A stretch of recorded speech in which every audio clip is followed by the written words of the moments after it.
Thank you for saving me. Sit right down, let's talk on Blackwell's Bench.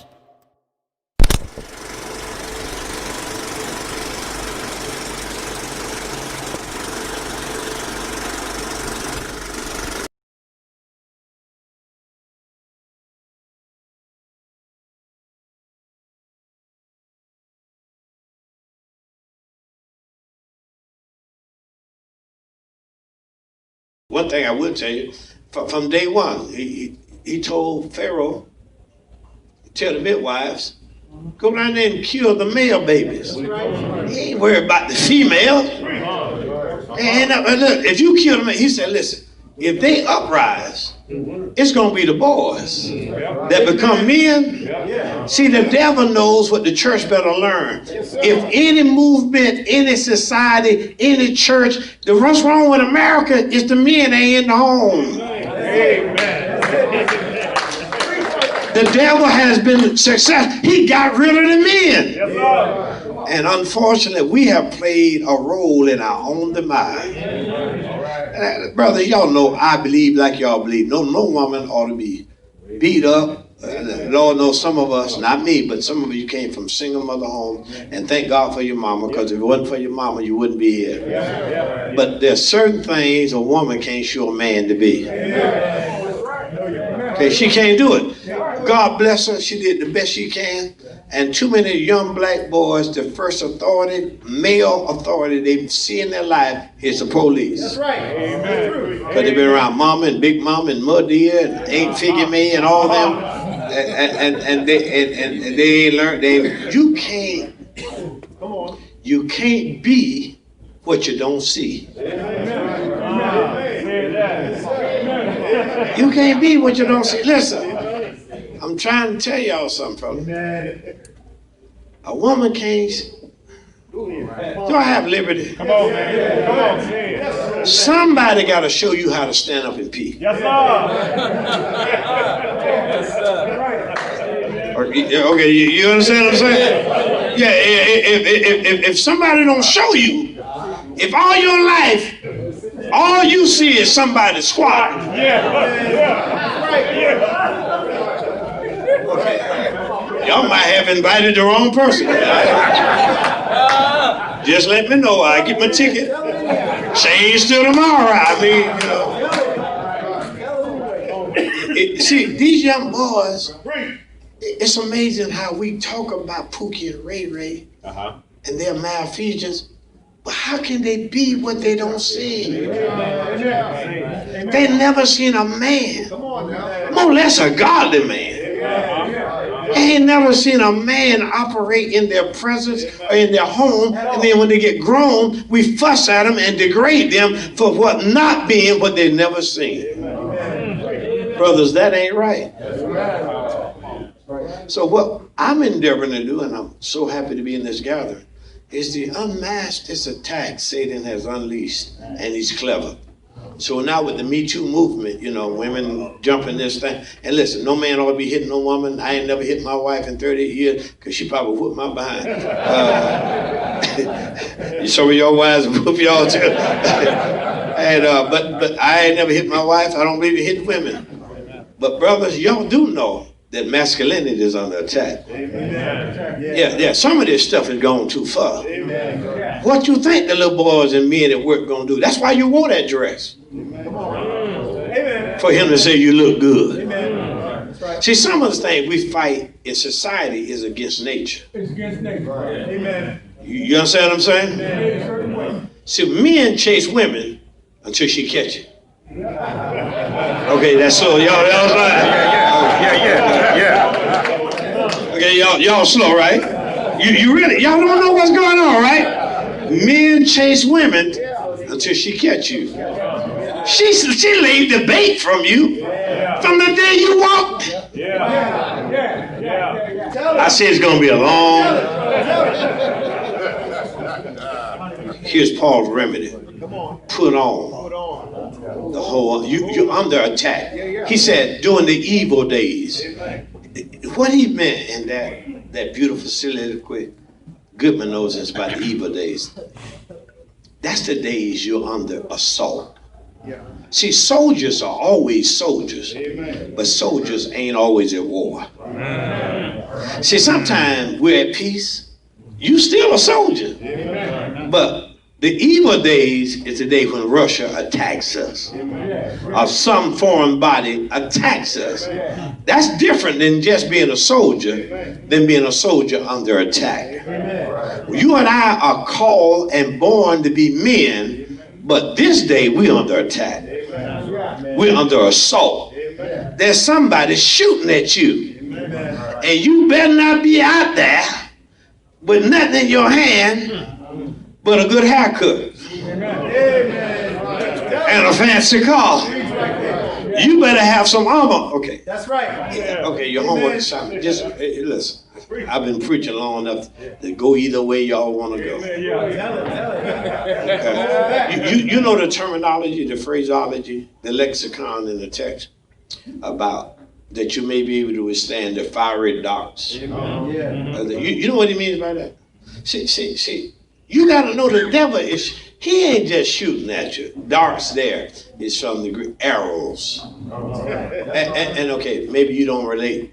When the cowboys would fight Indians back in the day, the cowboys had guns. The Indians had arrows. But see, that ain't a fair fight. Because y'all do know, if you're giving me a gun and you got an arrow, you ain't gonna last long. You understand that, right? So what the Indians did when the cowboys came, and they call him paleface. I didn't call him, that's what they call him. And he would shoot the Indian arrow. You know what the Indians did? This is true. They would dip their arrows in some oil and set it on fire. They would shoot the arrow, not to kill the cowboy, because he don't need the fire on the tip to kill the cowboy. The arrow would kill the cowboy. He shot the fiery arrow into his wagon and set the wagon on fire. And while his wagon is on fire, that distracted the cowboy. Y'all still don't see where I'm going. I'm trying to tell you tonight, what Satan often does to men is send something to distract us, so he can get the kill shot. Do you understand what I'm saying? Now, I don't know what distracts you. Some of y'all, brick house get you. Some of y'all gamble. Some of y'all smoke. Some of y'all drink. Some of y'all smoke blunts, whatever, you know. Some of y'all still clubbing and all that kind of stuff. But there's always something the devil sends to distract you. And he only sends what distracts you to you. That's right. Say amen when you can. That's right. If you like red bones, Lord Jesus. I say, y'all just ain't gonna come clean. Yeah, he knows what you like.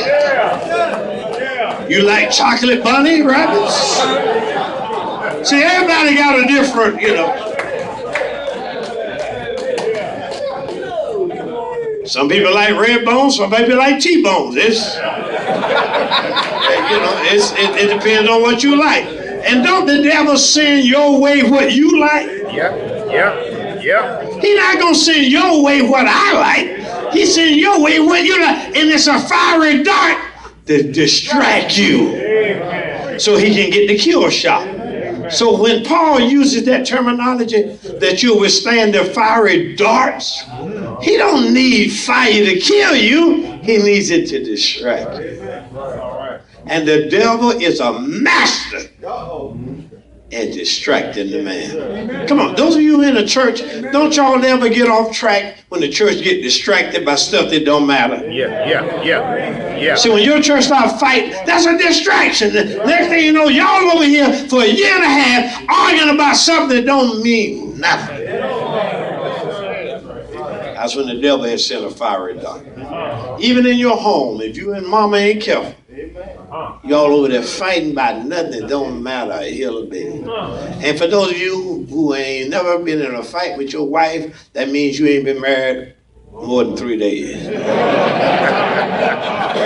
For sure. Amen, right? Your lying self. Get on my nerve. Hey, you can't be married over 3 days and not have a disagreement. I just went over 38 years. Me and my wife, 38 consecutive. And I really believe with all my heart. I can't change the Bible. Ain't nothing I can do about it. It say what it says. But if a man stay with one woman for 40 years, the Lord ought to let him in. But I don't care what they do. He ought to let him in. Yeah. After that, I don't care what he do. Yeah. Lord, I don't care. Come on. Come on. That's just my take on it. Come on, Brother Good, you ought to say amen. Yeah, boy, but so what he does, again, is part of the mask. He sins. That's what, read Ephesians 6, 13 to 18. You know, put on the whole armor. He said the reason you put it on, so you can withstand the fiery darts of the devil. Because he's not going to give you his game plan. He masked it. And wraps it in something you like. See, I don't like apples. I don't eat apples.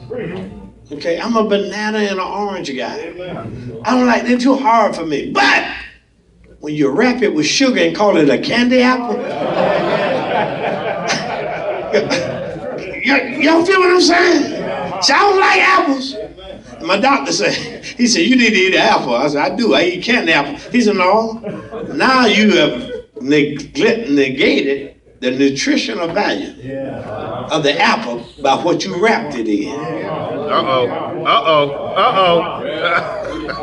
Do y'all feel what I'm saying? Am I doing all right? Because y'all ain't looking right. Am I? See, what the devil does is take your apple and wrap it.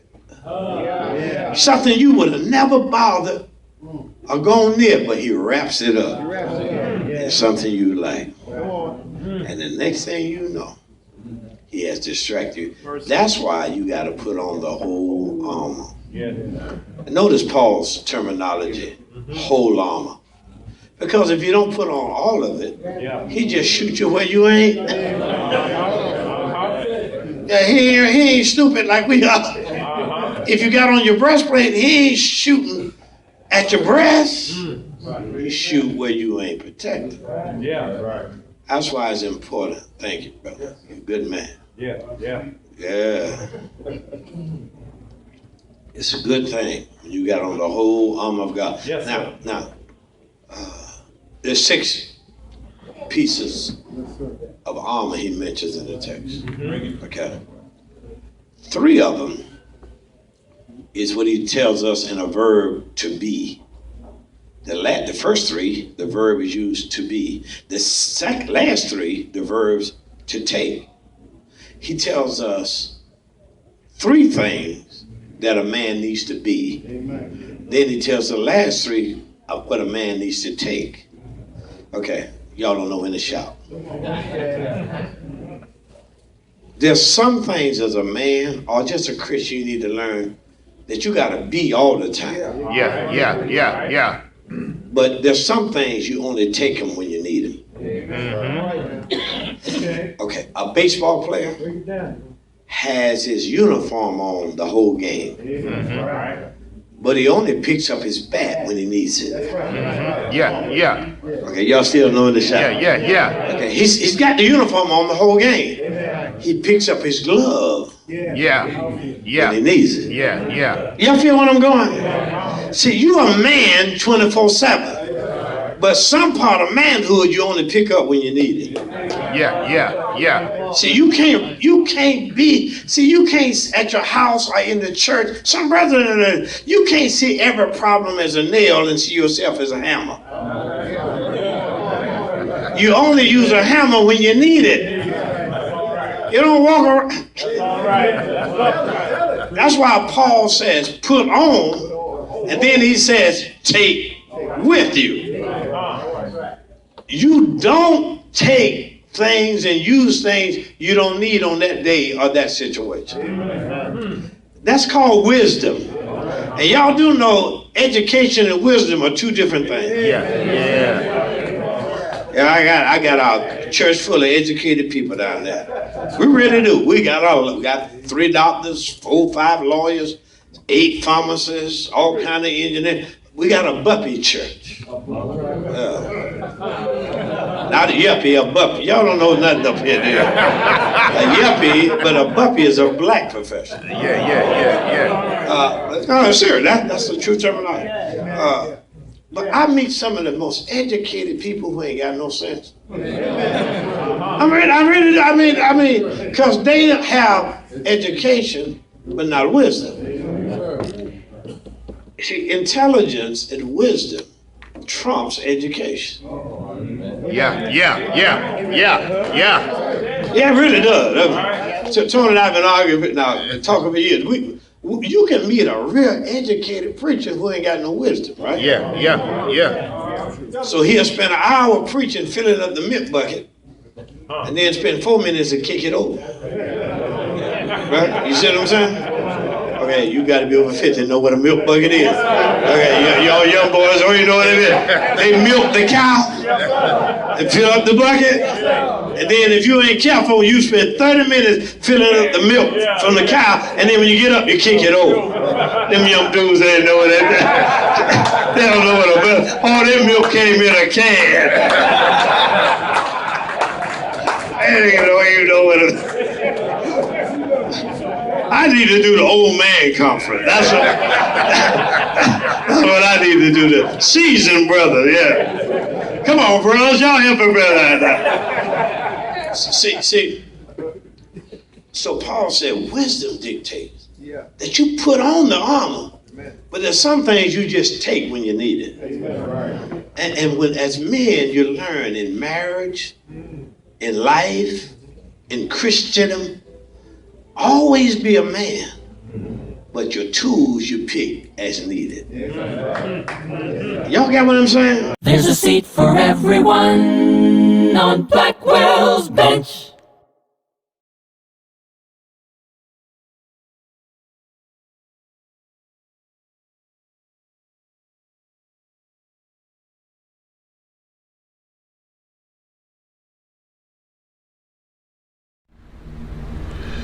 Thanks for tuning in today. I'm glad you decided to stop by and fellowship with us. You are our favorite guest, and tell others you're watching Blackwell's Bench.